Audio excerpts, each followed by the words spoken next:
Okay, so let's just dive right in, shall we? Today, we're going to be tackling a question that I've seen popping up everywhere about Lina Khan.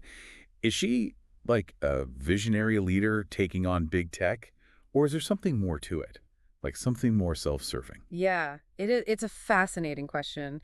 And she's a polarizing figure for sure. She's been called everything. I've seen everything from folk hero to reckless radical. So, where's the truth? Exactly. And that's why we're here. We've got like a whole stack of articles, even excerpts from her Wikipedia page, all trying to figure out, what's her deal? Is she genuinely trying to make the world a fairer place, or is there something else going on? Well, to get to the bottom of that, I think we have to kind of start by understanding her journey. Yeah. Yeah, absolutely. So for those who might not know, Lina Khan is the youngest person ever to chair the Federal Trade Commission, appointed by President Biden back in 2021. Yeah, and the FTC, just so our listeners know, is the agency tasked with protecting consumers and promoting competition, basically making sure businesses play fair. Right, like keeping things honest. Exactly. And Khan has really made a name for herself with her aggressive stance against mergers and acquisitions, particularly those involving the tech giants. Oh, she's definitely shaken things up. I mean, there's no question. Under her leadership, the FTC has challenged proposed mergers, launched tons of investigations, and even doubled down on public service announcements and rules about all this anti-competitive stuff. Wow, she doesn't mess around. But her story, like her journey, this also actually starts way before her time at the FTC. Back in 2017, she was a legal scholar, and she wrote this article called Amazon's Paradox. It made a pretty big splash. Oh, yeah, Amazon's Paradox. Huge. That article was a total game changer. I mean it. It went viral, got published in the Yale Law Journal, and even won Khan the Antitrust Writing Award. Okay, so clearly, it was a big deal. Yeah. What was so groundbreaking about it? Well, in a nutshell, she argued that the existing antitrust laws were totally inadequate for dealing with a company like Amazon. She was claiming that Amazon was using its dominance in online retail to just stifle competition, even if it meant keeping prices, artificially low in the short term. So basically, playing the long game. Exactly. So it sounds like she was already, making some noise, ruffling some feathers, even before she got to the FTC. But, her time as chair, it hasn't been all smooth sailing, has it? No, not exactly. There have been some reports of morale plummeting at the FTC under her leadership. I think in 2023, the FTC actually dropped from second to 22nd place on the list of best places to work in the federal government. Pretty crazy. Wow. Yeah, that's a pretty steep drop. What happened? Well, some of the staff members reported feeling like they had less access to Khan compared to previous chairs. And then there was also that whole controversial gag order thing. I don't know if you remember that. Oh, yeah, right.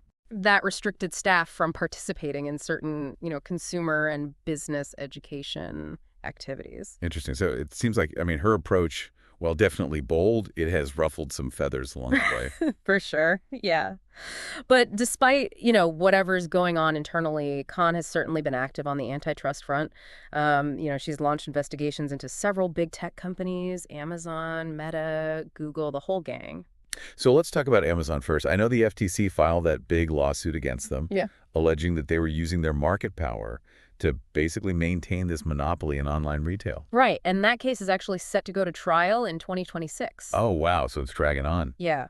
Basically, the FTC is claiming that Amazon controls over 60% of the online retail market and uses these, I guess you'd call them tactics, like their buy box feature and their fulfillment services to kind of stifle competition. Amazon's pretty much everywhere, so I can see how that would be a problem. Right, exactly. And they also accused Amazon of pressuring sellers to use their fulfillment services, so they get better visibility on the platform, which hurts those seller sales on other channels. It's like a whole web of control. It is. It sounds like it. But, hasn't Amazon had some success in fighting back against these claims already? They have, yeah. A year earlier, a federal judge actually partially dismissed some of the FTC's claims, but the judge did allow the FTC to continue pursuing other claims, so the case is far from over, but they have had some wins. Gotcha, gotcha.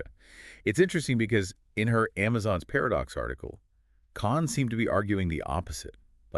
Back then, she was claiming that Amazon was intentionally keeping prices low to just drive out the competition. But now she's saying that those low prices are part of the problem. What's going on there? I know, right? It does appear that she's kind of shifted her perspective, I guess. Now, she's saying that in the long run, Amazon's dominance will hurt consumers, even if they are like benefiting from the low prices in the short term. It's a more nuanced argument than I think we typically see in a lot of these antitrust cases. Yeah. It is. It's complicated, for sure. What about the Kroger-Albertsons merger?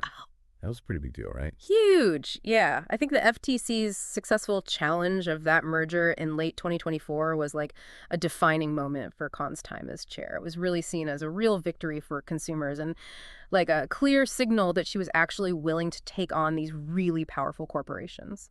And from what I read, that case, it kind of went beyond just the legal arguments. I mean, there were public hearings where everyday people, like grocery store workers and stuff, could actually voice their concerns about things like potential job losses, higher prices, less choice, all that. Oh, yeah, for sure.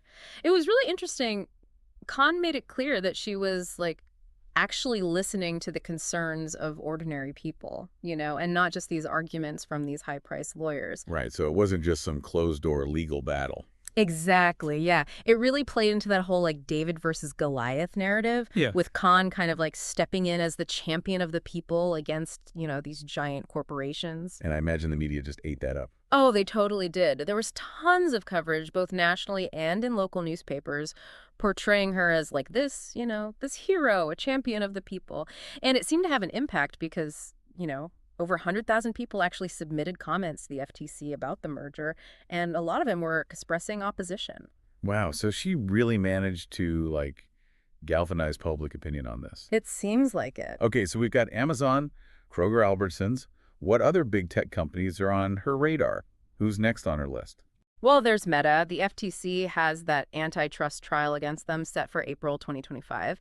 I think it's focused on their acquisitions of Instagram and WhatsApp.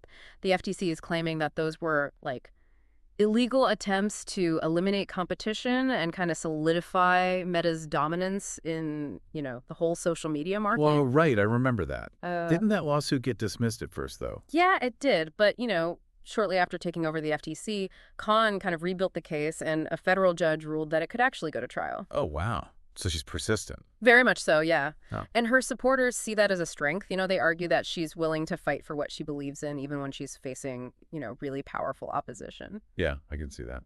Yeah. What about Google? What's going on with them?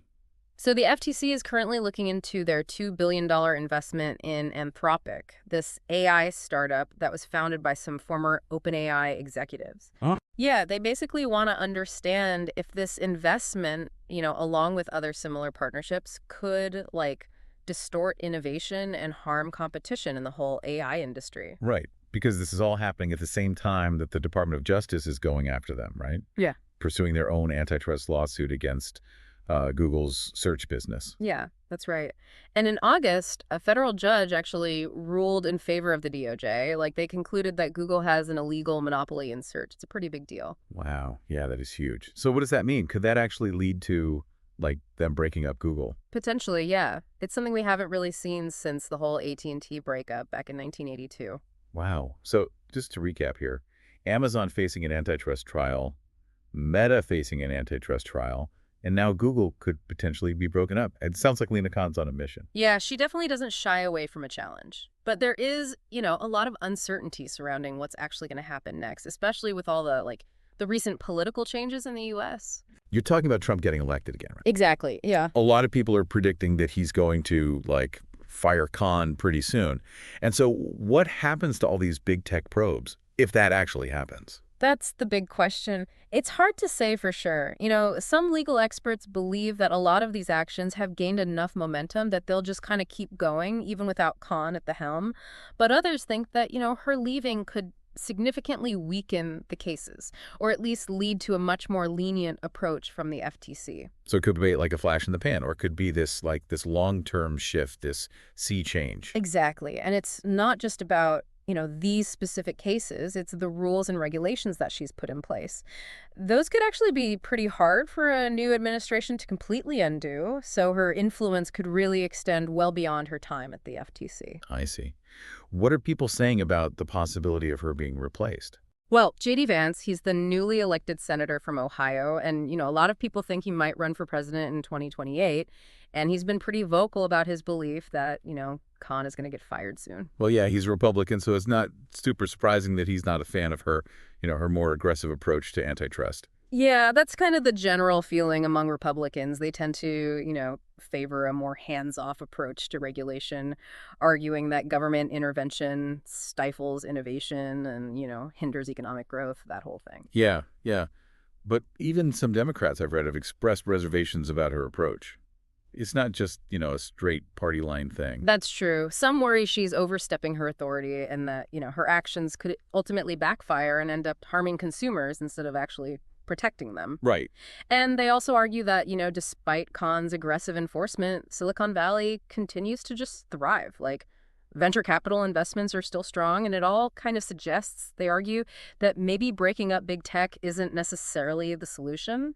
It's interesting you mentioned these concerns about breaking up big companies, especially like the arguments about stifling innovation. I remember reading something about Elon Musk claiming that breaking up a company like Google could actually hurt America's chances in the AI race. What do you think about that? Yeah, that's a point you hear a lot from, people in the tech industry. They argue that they need to be big, like massive to compete globally, especially against Chinese companies that often have, tons of government backing. So it raises this like really complex question, right, about how we can encourage innovation, but at the same time ensure fair competition. Right. Because Khan's supporters argue that she's not necessarily advocating for, like dismantling these companies entirely. Mm. It's more about, curbing their power to like prevent them from doing things that stifle competition and harm consumers. It's more about establishing a level playing field, wouldn't you say? Yeah, that seems to be like the core of her approach, right? She's not just focused on like reacting to past behavior, she's trying to prevent future harm. And a good example of that is like her proposal to update the FTC's merger guidelines, which basically make it much harder for, huge companies to acquire smaller competitors. Right. So it's like, yeah, you're big, but don't get any bigger. Don't just gobble everyone up. Exactly. And it seems like, her focus extends beyond just mergers, right? Like she's been pushing for stricter privacy regulations as well, hasn't she? Oh, yeah, absolutely. She's super vocal about the fact that these companies like Amazon, Meta, and Google, they've collected this massive amount of user data, often without even, really getting consent. Mm. And her concern is that, like, this data could then be used to manipulate and exploit individuals. So she's advocating for much stronger regulations to actually protect user privacy. It's like they know everything about us. Yeah, it's a little creepy. It is. And then there are those, what are they called? Non-compete clauses. I know she's targeted those too. Yeah. Like those agreements that prevent employees from, going to work for competitor companies. Why is she like going after those? What's the problem there? Well, she sees those clauses as like a form of economic coercion.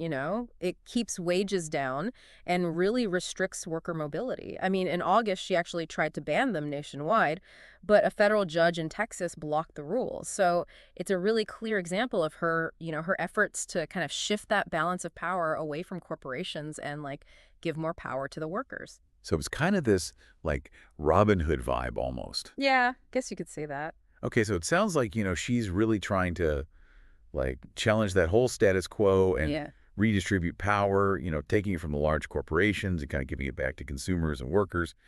It's a pretty significant departure from, how antitrust laws have been enforced like in recent decades, wouldn't you say? Oh, for sure. For decades, the focus was basically all about, consumer prices. If mergers and acquisitions didn't really lead to higher prices, they were generally, considered acceptable. But Khan's kind of pushing for a broader definition of like what is consumer welfare, one that considers things like choice, quality, and privacy. So it's more than just like, is the price going up or down? Exactly. Yeah. But it's definitely a controversial approach. Yeah. I mean, she's been called a hero. She's been called a villain. It really depends on, who you're talking to. What do you make of all this? She's a polarizing figure for sure. But, regardless of where you stand on her methods, there's no denying that she's had a huge impact, right? I mean, she's really ignited this national conversation about the power of big tech and how we, as a society should be regulating these massive corporations. She's brought new life to an area of law that was, largely overlooked for years. And it's forced us to like actually rethink the role of these companies in our lives. Yeah, it's like she's shining a spotlight on this thing that's been there all along. but we haven't really, taken the time to examine it. Exactly. And that brings up another interesting question. Can this antitrust movement that she's, ignited, can it sustain itself? Can it outlive her time at the FTC? What do you think? Yeah, that's the million-dollar question, right? Her legacy will likely depend on, the staying power of this movement. Will it actually gain enough momentum to keep influencing policy and, just public opinion even after she leaves the FTC? I guess only time will tell. Well, one thing's for sure, Lina Khan's story is a powerful reminder that, even in a system that often seems like so rigged in favor of the powerful, one person can still make a difference. Yeah, absolutely. Her story really encourages us to question the role of corporations in our society and to think critically about what kind of future we actually want to create. These aren't just, abstract issues. They directly impact every single one of us. They're influencing our everyday interactions with technology and the choices we make as consumers every day. It's like she's holding up a mirror to us. Yeah, exactly. Well, it's been a fascinating deep dive into this complex and really controversial world of Lina Khan. We've explored the arguments on both sides, and hopefully we've given you the information you need to form, your own opinion. Is she a visionary leader, or is there, something more cynical at play? It's ultimately up to you to decide.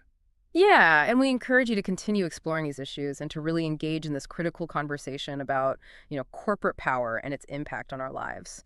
Thanks for joining us on this deep dive.